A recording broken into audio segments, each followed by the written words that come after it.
Hello, my motor enthusiasts. You're tuned into F1 Motor Fever podcast. Hello, Enzo. Quite an exciting weekend ahead, EY. Absolutely, William. The United States Grand Prix is just around the corner and Daniel Ricciardo is set to make a comeback. Oh, smashing news. And how's the AlphaTauri driver doing after his accident? Ricciardo is roaring to get back on track after being sidelined for 5 races. He has a special bond with the circuit of the Americas, so the crowd is in for a treat. Speaking of the circuit, there's also the issue of track limits, isn't there? That's right. Last year saw 30 lap times deleted due to drivers running off the track at specific corners. It's going to be a high-pressure race. And there's also the matter of Formula One's popularity in the States. Indeed, last year's event saw a record-breaking attendance. This year, with Verstappen already crowned champion, it'll be intriguing to see if the turnout remains high. Quite a lot on the plate, then. Let's not forget Haas' much-anticipated upgrade. Yes. The American-owned team is looking to improve their season by reducing tyre wear. A chance, perhaps, to claw back some points in their battle with Alfa Romeo. And what about Lance Stroll's recent struggles? Stroll's been having a tough time post-summer break. Aston Martin is in danger of losing 4th place to McLaren, so he'll need to step up his game.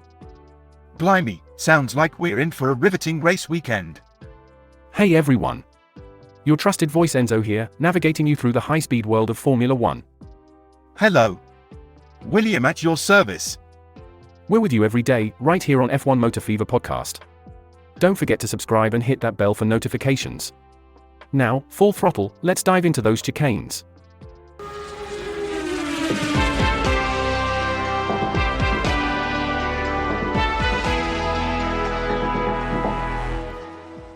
So, we're heading for an action-packed weekend in Austin, Texas.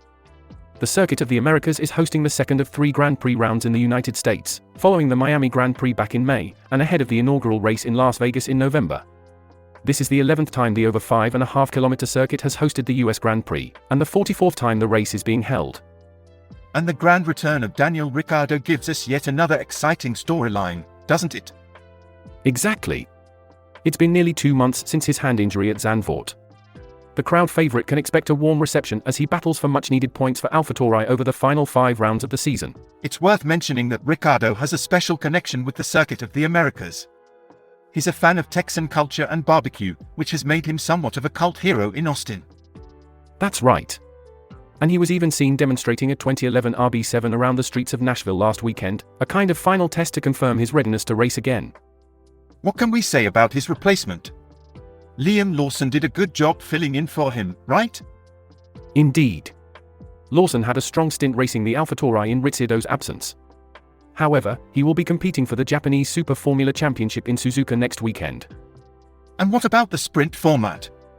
That's back again, isn't it? Yes, it's another sprint round, the first time we've had 2 sprints held back-to-back. The season is truly heating up. Let's shift our focus to some of the lesser experienced drivers. The likes of Oscar Piastri and Logan Sargent will be under quite a bit of pressure with only an hour of practice before they must qualify their cars. True, though Sargent does have the benefit of a single hour of running here in a Formula One car from last year's events in Austin. That's quite right. On the other hand, Piastri has never driven the Circuit of the Americas before. Let's not forget though, he managed to take pole position for the sprint and won the race itself at the Losail circuit last time out with just an hour of practice. Absolutely. He certainly has the potential to make headline news again this weekend. His real challenge might be his more experienced teammate, Lando Norris, who is likely eager to make up for a frustrating round of near misses in Qatar. Now moving on to Haas, the American-owned F1 team. They're not just showing up with a star-spangled banner on their VF23, they've got a significant upgrade they've been eagerly awaiting for months. With the team aiming for a significant reduction in tyre wear, more consistent handling and overall better performance, this major upgrade package could be crucial in their battle with Alfa Romeo for the 8th place in the Constructors' Championship. Agreed. After scoring just a single point in the last 8 rounds, this upgrade couldn't have come at a better time. With the field still so tightly packed, this could be a pivotal moment in the fight for positions towards the rear of the grid. Notably, Haas aren't the only ones bringing upgrades to Austin this weekend. Oh, who else is in the mix? Both Mercedes and AlphaTauri will be fitting new revised floors to both of their cars in an effort to squeeze out as much performance as they can from these final races. There's another facet of modern Formula One racing that we cannot ignore, and that's the issue of track limits. Whether you're a fan of a more lenient stance like Michael Masi's, or the zero-tolerance approach of the current race director Niels Wittich, track limits, penalties and times deleted in qualifying will likely play a major role in the final results this weekend. The Circuit of the Americas, being just over a decade old, features many asphalt runoff areas outside of its corners. Last year, 30 times were deleted by race control during the Grand Prix here due to drivers running off the track at various turns. Indeed. And though that's fewer than the 51 offences noted during the Qatar Grand Prix alone, it's hard not to wonder if drivers will struggle to stay within the lines again over the course of 3 days and for competitive sessions this weekend. Lance Stroll and Sergio Perez, who were both big offenders at the Losail circuit, are particularly under the spotlight. Right, they'll need to avoid any penalties or losses of critical laps in qualifying due to invalidated lap times. Let's not forget the larger perspective here though. The US Grand Prix will serve as an important indicator for Formula One's popularity in the United States after its recent boom period. Last year at Austin, an attendance of well over 400,000 was recorded for the 3 days, the largest event record in the sport's history. With Max Verstappen dominating the sport and already confirmed as champion for this year, it'll be interesting to see how the lack of competition at the front is actually impacting the popularity of Formula One, in one of the most important markets in the world.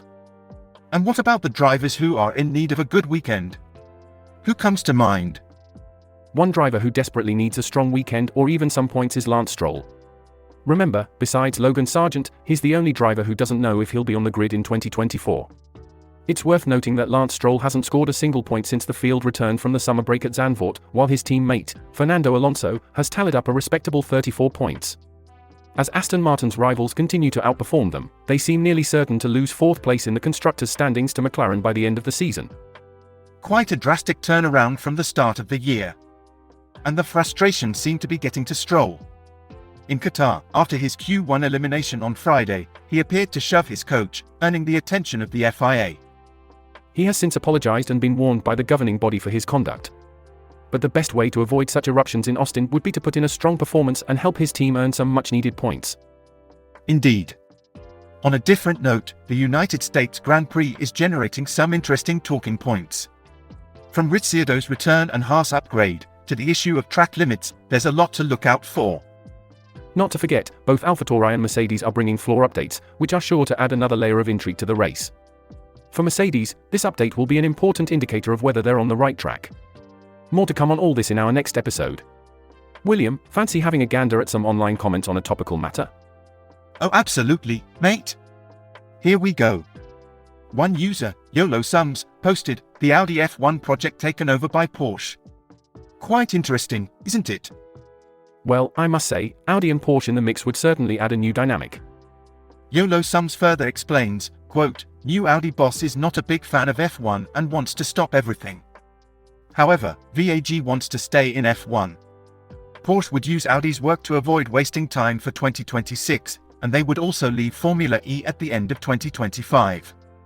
Audi would be very angry to see Porsche using their engine, unquote. Blimey, that's a tasty bit of news, isn't it? Yes, it does stir the pot a bit. Then we have Skulldetta chiming in with a humorous take, quote, with all of this constant change of opinion, I'd not be surprised if we see Leighton House on the grid in 2026, unquote. Leighton House back on the grid, that would be a sight to see. And then we have this amusing thread about the potential for a home depot F1 team, with one user, Fallen Knight, suggesting it and another, Known Conference, dreaming of living in a universe where a Pontiac F1 team sponsored by Home Depot exists. Now, that would be a unique addition to the lineup, wouldn't it? It certainly would be. The online community never ceases to amuse with their creative ideas. Well, that's all we have time for today on F1 Motor Fever podcast. We've had a riveting discussion about the current state of Formula One, haven't we, William? Absolutely, Enzo. From team dynamics to engine politics, there's never a dull moment in the world of Formula One. Couldn't agree more, William. If you've enjoyed our chat, as we have, do subscribe and hit that notification bell so you won't miss the next episode. Your support means the world to us. Please feel free to share with your fellow Formula One enthusiasts, be it on WhatsApp, Facebook, Twitter, or even during a chinwag over a pint at the local. And if you have any thoughts or questions, don't hold back, drop us a comment. Yes, and make sure to tune in for our next episode. We're here every day, bringing you the latest and greatest from the world of Formula One. Thanks again for joining us today, and remember, pedal to the metal, keep your gaze on the road, our channel's content is pure gold. Until next time, take care.